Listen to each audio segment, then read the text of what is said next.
Amidst the growing pandemic, members of the National Guard have been sent to lend helping hands at Princeton Community Hospital. Newswatch reporter Jacob Comer leads us off tonight.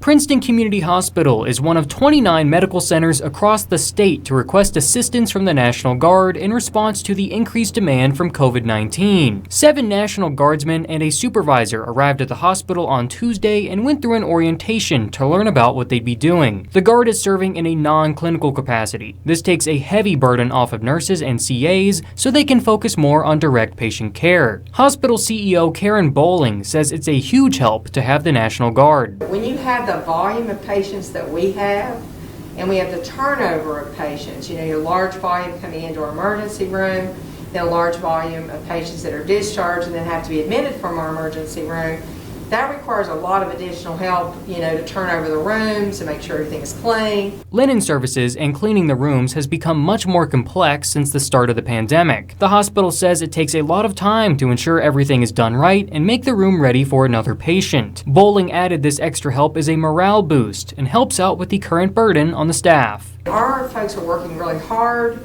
They're working overtime. We're all doing what we need to do to service this community and take care of people. And seeing the Guard here to jump in and help us is really, I think, good for morale. An 8th member of the National Guard is expected to arrive at the hospital later this week. They'll continue helping on other non-clinical tasks for the foreseeable future. Reporting in Princeton, Jacob Comer, Newswatch. Roughly 40% of West Virginia hospitals have requested assistance from the National Guard.